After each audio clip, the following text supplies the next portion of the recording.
Chris, I hope all is well, man. I hope you had a great Christmas yesterday. I did. Merry Christmas to you. Merry Christmas to you. I hope you enjoyed a little bit of time off, but it's football's not taking the time off, so I guess you were probably not able to take a few minutes away. Not too much, but it was, it's good that, there wasn't any games on or anything, I guess. I kind of missed not having a game on. I wasn't really in tune to watching NBA games, but I did a little work, and obviously, as you mentioned, with everything kind of converging around the holidays, it's still a very busy time for us that work in the football world. There's no doubt. I think a lot of us, I know I took Christmas, and I'm actually traveling with my wife, but we delayed our Christmas gathering. We're going to do that on Sunday, and I guess we'll call it a New Year's Christmas shindig, but there you go. It's part of the business. It's part of the business, and as you said, we made it down to South Florida. We came in a couple of days ago, and being able to cover the Alabama. This is our first day of broadcasting. But Chris, we've tried to pick your brain so much, and I want to spend a little time because Nick Saban does not allow us to talk to coordinators, and I want to go back to Tosh Lupoi just for a minute. What would you give him as far as just grading out as defense coordinator this year, and what maybe has impressed you as the rookie defensive coordinator here in Tuscaloosa? Well, I think he's done a good job. I think that, I think it's hard for people to understand how difficult that job is, or any of these jobs in coaching. It's not as easy as people might think.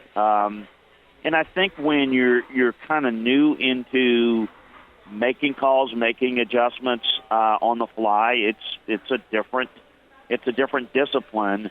But he's someone that is a very hard worker. Obviously, was brought in known mainly as a recruiter, but has developed as a coach, and wouldn't have got this opportunity had he not shown improvement and advancement to be able to take on this type of role. At that D coordinator position, obviously the head coach is very, very involved on a lot of things. Now, he lets his coordinators do it, but it's under the purview of and within the framework of how he wants it done. So the one good thing about working for a guy like Saban, it's tough, but you know where you stand. You know what's expected. There's no ambiguity. There's no confusion. It's always, it's tough, but you know what it is that you need to do. I think that, because he's, kind of learning as he goes, I think that there have been, some moments where there have been some, mistakes that were made. But I think that those mistakes are, kind of commonplace, more commonplace than most people might know. I think the thing that is different, and I said this at the, early part of the season, the thing that everybody's going to look at is, well, the defense is not as good. And, numbers are going to show this and that. But you have to understand that with this offense being such a quick strike offense, it is going to put your defense on the field more, and it's going to put it on the field quicker between series. And that is just, I don't care who is calling it. I don't care if it's Nick Saban and Bill Belichick calling that defense together. It's not going to be as successful when you're running that as opposed to when you're running the football and you're just kind of wearing down an opponent. That's a different style of complementary football than what we normally see out of Bama. So I don't think that whoever was calling this defense were going to have quite the same type of defense, yet I think they play well. I think they play well together is what I meant to say, and I think that they've gotten better as the season's gone along. There are a lot of young guys on this defense, too. Now, of course, there's always seemingly a lot of young guys at Alabama, and there's a lot of guys leave, but they play a lot of guys behind them. But now you've got increased roles with certain guys, and I think that's taken a while. I think on film, when I studied them, they gotten better and better as the year went along. And they did it against even better teams. They look better and graded out better against some of the better teams that they played later in the year than maybe some of the weaker teams in the early part of the year, and that's the byproduct of just getting more comfort level. So, listen, is it the best defense I've seen? Is it the best called defense I've seen? No, but you don't have somebody that's been a coordinator there for 8-10 years, and that's just a byproduct of the success that the program's had. It's I laugh a lot of times they talk about Coach of the Year. Tell me who's done a better job coaching in the SEC. Let's just take it there. Than Nick Saban, you lose 7 assistants. I mean, give me a break. That is not easy to do. But the fact that he can put a guy like Tosh in there and kind of grow with him, and I think says an awful lot about the whole program in general. We're talking to Chris Landry, LandryFootball.com, which is an amazing website. For less than a magazine subscription, you can go deeper than the average college football fan. If you want that inside the film room analysis, the great breakdown, you got to love the podcast each Tuesday and Thursday. We'll talk more about those guys. But LandryFootball.com, Chris Landry joins us each and every week. Chris, let me go into the conversation here. We've tried to get a prediction out of you as far as the style of game. Is anything changed? Do you think now with Tua, he said he was 80-85%. I don't know if he's been 100% the entire season, or at least the majority of the season with the injury. So maybe 80-85% is the norm for him. But do you expect that we'll see a couple of different quarterbacks? I mean, you think it might be a little bit of Jalen in this game, or you think it may be just Tua primarily? No, I think it'll be Tua unless he's ineffective, due to the injury or any other reason. I think it's Tua's game to kind of take it. I still think I don't see any reason for the game plan to be different than kind of what I don't know what their game plan is going to be. Obviously, it's how I would play it, and that is ball control. Again, people need to understand. Doesn't mean that I expect them to run the football, 80% of the time. And no, there's going to be some passing and a lot of passing by Alabama, and I think that's where a lot of the points are going to come out of, because I think Oklahoma's going to have to overplay the run. I think that's the biggest advantage Alabama has here is control up front when they have the football. So that's going to dictate the opportunities in the passing game. How effective Tua is going to be, don't know. With regard to the injury, it is. We will see a little bit on how he throws it. If he favors anything on the throws, you throw the football from your lower body. It's where your positioning is and your arm angles and everything. It's kind of the foundation of how you're able to do things. And so that has a little bit of an effect, and I think had some effect. We saw in the conference championship game, some of the throws being off that were a little abnormal was a byproduct of some of the injuries. So if that were to flare up, it could have an effect. By the way, I don't know if you've had the chance to see, or how many of your listeners have, to get a visual view of how they treated the high ankle sprain, and I think it is fascinating what they're doing, because as this kind of evolves, I think this is going to revolutionize high ankle sprain injuries in football, period. Did you get a chance to see that?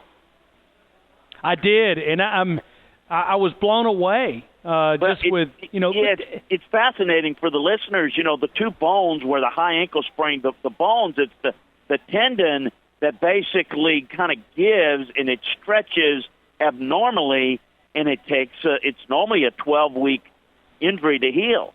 But they drill a hole in the bones and put surgical wire to bring it together, so it not only reduces the heal time, but essentially gives them almost like an artificial support to where high ankle sprains in that ankle is going to be, well, I don't know if they can say eliminated, but significantly reduced, which I think is fascinating as someone that has had to deal with people with high ankle sprains that basically take you out of the season. I mean, you're never quite done, but you're never quite the same. I think this is fascinating for the game of football and what it could mean. It could mean what the scope is to the knee, where you go in and and get a little vacuum and clean up some loose bodies, and they're ready the next week. This is fascinating what they're doing. Yeah, it is, and I think that's the part that when you look back at the way that they take this rehab. But I mean, nothing shocks me about Nick Saban. Chris, I remember walking out, and this is something that they've had forever. I would say like 5 or 6 years. I remember going out to practice, Chris, and I remember seeing a light that was beeping on the shoulder pads. It was like a little green and red light. Mm-hmm. And I was like, hold on a minute. What is that? And I kept watching it, and I pointed to one of the media guys. I said, what is that beep? What's that light right there? And so we got to watching it. Well, finally, we asked a question on one of the media relations. He said, that's the way that we're measuring the thermal physiology. We're measuring the thermal regulation. We're making sure that guy's not overheating. And I'm like, are you kidding? And so they kind of walked us through, but it's pretty unique, the advancement of technology that they're using. And, it's programs like Alabama, but it's across the board in college football. Yeah, it's money, and it's, putting the resources into it and challenging administrators to invest in everything that you're going to do to make sure that guys can rehab better and do things. And it's just learning more about the technology, just the simple things that are commonplace today, the cold tubs and things, and how before the hot tubs, and how that has just coming off of practice, and how that kind of reduces swelling and issues.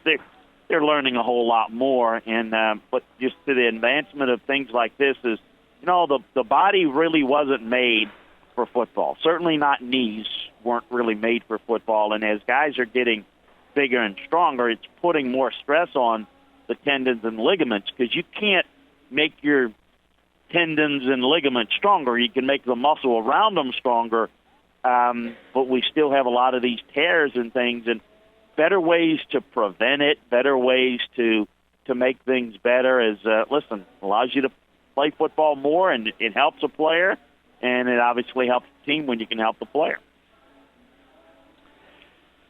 Chris, you said a while ago something that I want to go back to. You said that you think when you look back at Oklahoma, you think that they're going to have to really focus on stopping the rushing attack. Is that you think Alabama's going to try to run the football, and Oklahoma's going to have to spend a lot of time and a lot of players to stop that?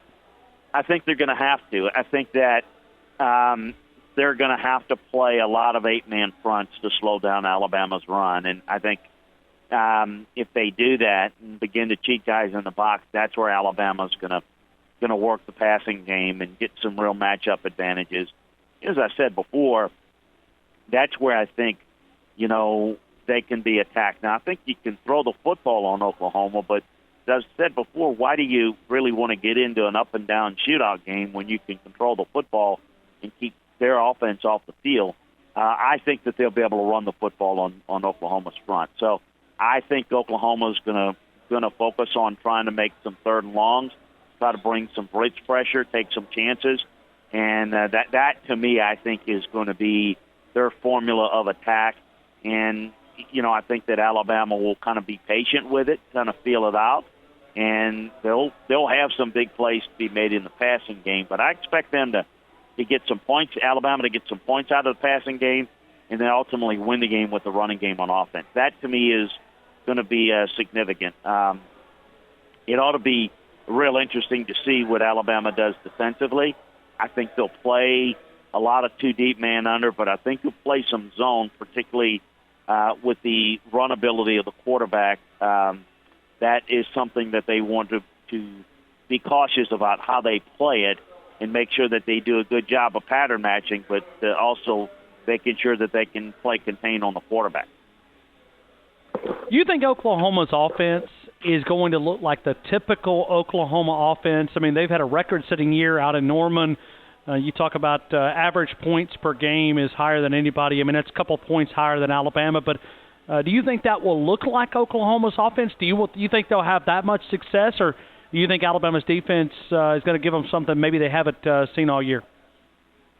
Well, I mean, they're going to play it the same way. I mean, they'll have a few new wrinkles, but it'll look schematically similar, but I don't think it's going to have as much success because, obviously they have a lot of success against, Big 12 defenses. The Big 12 defenses are not very good. Alabama's is. So I think it's going to be a bigger challenge. No, I don't think they'll be able to go up and down the field. I think Alabama will be able to get off the field some. I don't expect it to be a shutout. I don't expect them to hold Oklahoma to 10 points, but I expect them to be able to situationally at least get off the field. I think the one matchup that's most intriguing to me when Oklahoma's got the ball is, everyone talks about the quarterback, rightly so, and the receivers. But that offensive line, for what they do, is about as good as anybody in the country.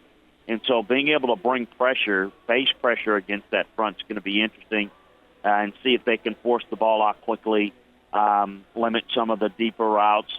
That'll be real interesting. But, no, I don't expect Oklahoma to do what they do in Big 12 games where they just score and score again and score quickly. I don't think that's going to happen. I think that they'll force them to go the length of the field a little bit more and rally and make plays, and we'll see if they can sustain it.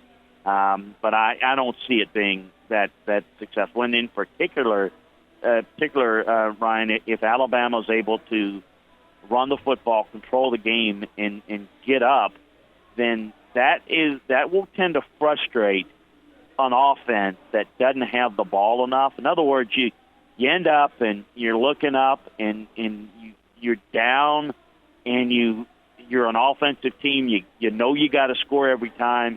Then you get down. Then it becomes like you start to press a little bit, and that's where I think mistakes start to take place. So that's kind of how I see it. To me, I'd be very surprised from a game plan standpoint. I'm not.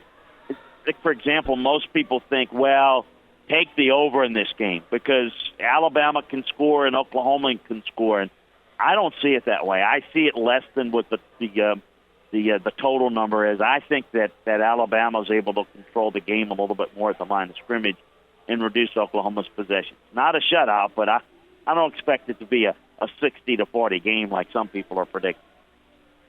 We're talking to Chris Landry, LandryFootball.com. And, Chris, I can imagine the way that you understand the game, you're probably sitting there at the chess match. You're watching for things early between both Lincoln Riley and Nick Saban and seeing exactly what they're going to be playing. What is some keys that you're going to be watching for early that maybe the layman's that we would be able to understand what you're looking for?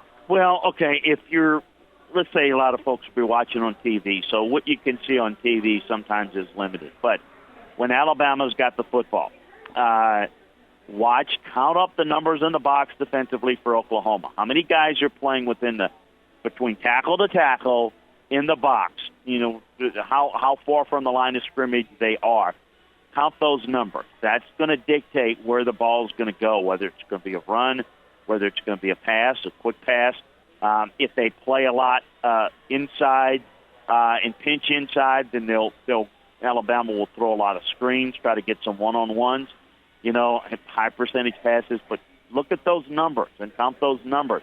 If you have a high number, then you're going to see the ball come out and they're going to throw the football. If you see a softer box, 7 guys, you're going to see them run the football against that. So that's the first thing to look out for there. On the other side of the ball, again, I want to see Alabama. And this is harder to see if you're watching on TV. If you're in person, watch for the split safety looks and how Alabama plays it defensively. I think they'll be able to play split safeties most of the game. I don't think they'll have a lot of problem defending the run against Oklahoma where they have to bring an extra guy in the box. So I think for Alabama, it's going to be about pattern matching. And so when you see Oklahoma run 3-4 wides, and if they have a bunch set, let's say 2 or 3 receivers on one side, see how well Alabama pattern matches. Because what they do out of the bunch sets is they'll crisscross guys. And so the pattern matching that I'm talking about is Alabama won't. They'll man up guys underneath there, but they will man up, but based upon not you got this guy and you got this guy, is you take the inside release guy, you take the outside release guy, and that way there's no crisscrossing and basically, picking yourself out of the play, so to speak. So watch those things. I think those things are going to be real pivotal to see what Alabama does in pattern matching, what they do in terms of numbers to defend the run. I think they'll be able to do it with 7. And then also see how effective they can be against Oklahoma's offensive line, which I think is a strength for Oklahoma. If Alabama is able to control that and neutralize that, then it's going to be a little bit more difficult for them. I would expect maybe some pressures to try to throw them off balance a little bit. But to me, what you've got to do against Oklahoma is you've got to tackle well in space. You've got to force the ball underneath. And if you can do those two things, you can have success getting off the field enough to where you can control the game. Chris, in just a couple of seconds here, maybe even a minute or so, your thoughts on Clemson Notre Dame? Well, I think this has a chance to be a decent game. I think Clemson is the more talented team of the two. I think if Clemson plays their best game, they win, and they win going away. I think Clemson for stretches tends to play, I don't know, a little bit inconsistent. Sometimes they'll play a little dumb football for a series or two.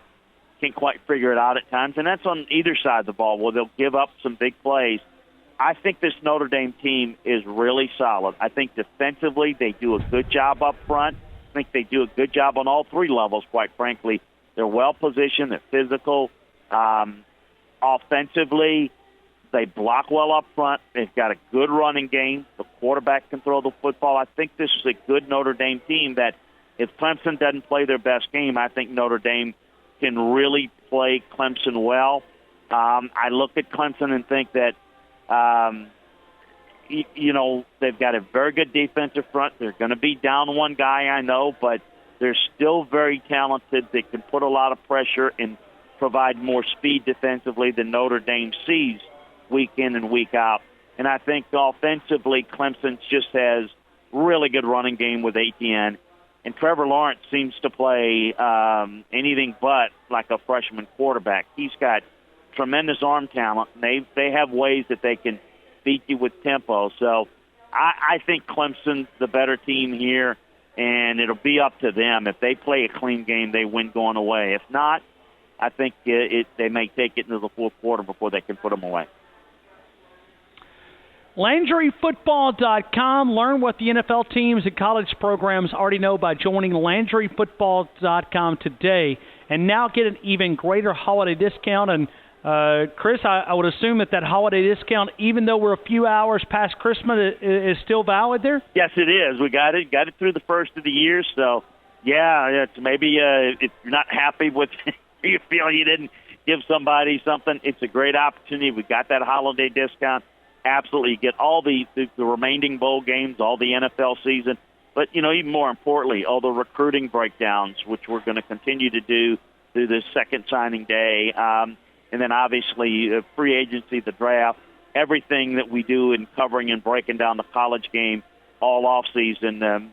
It's a gift that keeps on giving all year long. So absolutely take advantage of that discount on LandryFootball.com. And do not forget to mention that you hear it right here on Tide 102.9 each Wednesday at 4 o'clock. We have a chance to feature Chris Landry, LandryFootball.com, for all that inside information from the film room analysis on the remaining college and NFL bowl games, college football playoffs. When we talk about these games, always looking for that inside information, that inside track. LandryFootball.com. Landry Football also straight up on Facebook, and then LandryFootball.com on the Twitter. Also sign up for that newsletter that Chris continues to talk about there, right on LandryFootball.com. The War Room newsletter. Yeah, absolutely. That's free, so you can sign up. Hey, Ryan, we had an unusual situation today. I don't know if you heard about it since you're on the road. No, but help me. We had a bowl game got canceled today because of weather. Yeah. Yeah. I did not. I missed that. But that was the one that they were talking about being sponsored by the first responders? Yes, it's that Serve Pro. Serve Pro, yeah. Serve Pro, it's a cleaning company that comes in when you have it's not like a maid service. It's like it does the major cleaning. But the irony is, I tweeted this out sarcastically, their motto is, like it never happened. And that's the game. I didn't know that. The irony of it, but it's unfortunate that I can't remember a bowl game ever having to be canceled because of the weather. I've been some bowl games in Florida where the rain, it was yucky, but I was really excited about watching Boise and Boston College, and it's starting and the weather gets bad and there's going to be a delay and it's more delay and more delay. Well, it's been delayed, so now we got Minnesota and Georgia Tech going in the Quick Lane Bowl. But that was a little unusual to have a bowl game canceled. It is. It's rare that I don't think I've ever heard of it either. So a lot of them are indoors in good weather. Well, listen, we've all got our blinders on down here. I mean, it's like Alabama, Oklahoma. Yeah. That's why I wanted to mention that. I figured you probably missed that. No, I did. Chris, thank you so much. I'll talk to you next week. We'll hopefully be talking about a national championship appearance. If not, we'll be crying here in Tuscaloosa. No, I get it. Well, listen, Happy New Year to you and all you great listeners. So take care.